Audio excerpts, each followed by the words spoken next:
What is good, YouTube? It's Coach Ryan Rizuki, and today we're going to be working on some contact finishes. These can be difficult to do, they can be hard on your body, and they do involve a lot of athleticism. So for me, before I go into my workouts and such, I want to make sure that my body is healthy, and then I'm able to roll out here and get some myofascial release and stretch out my muscles. But here, let's get into the video. I want you to pay very close attention to how Kyrie shows the ball to the rim. There's a few different reasons to do this. But here, for instance, he's able to show it to the rim, and that defender now thinks that he can block the ball straight up. But instead, Kyrie then extends the ball to the outside, forcing that defender's body to collapse. It's not very easy to block, and if you do, you're more likely to get a foul. Here, it's used a little bit different, but same concept applies. Ball gets shown to rim, defender tries to block it, and then he finishes away. So the first concept you want to take is show the ball to the rim. Now we want to take a look at the angle that he jumps at. And you can notice here in this angle, the way he jumps, he's doing it to cut off his defender or to body them. Get that ball shown to the rim and then finish around.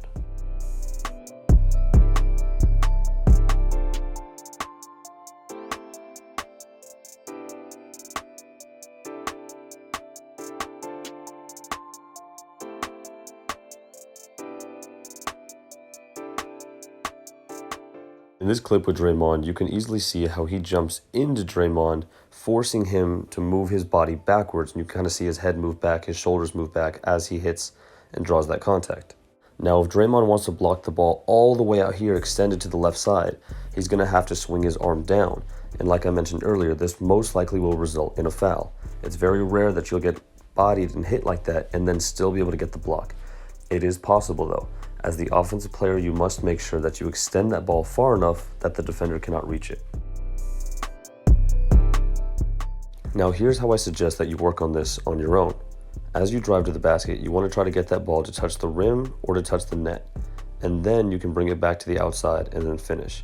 Of course, you may not be able to reach the rim or the net, but the goal is to at least attack that with the ball. And then you can bring it outside for your finishes, like I mentioned. The further you can bring it out, the harder it will be. But also, it's going to be harder to block as well. So I would work on different variations of both of these finishes. This is just our preliminary video for contact finishing. There is so much more, and I do want to give you guys more. And I'll show you a couple more finishes here that you can do as well if you can't get that ball to the rim.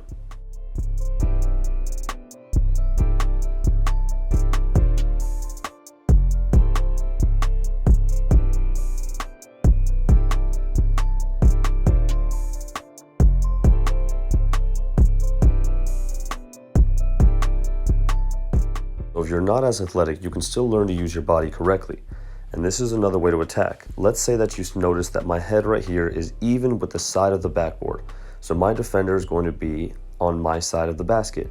But as I jump into my finish, you can notice that my whole body is going to start moving towards the rim, and I eventually will finish with my head under the rim. And then I can extend the ball.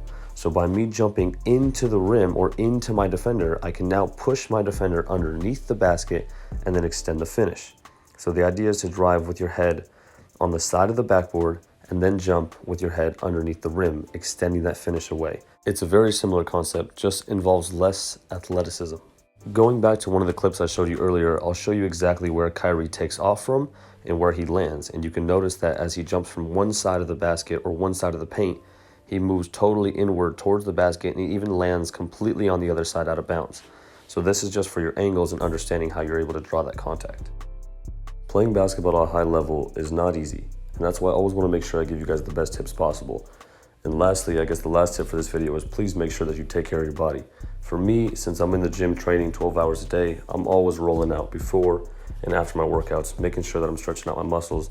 And then I really like using this Art of Sport cream, and that's just me being honest and real with you.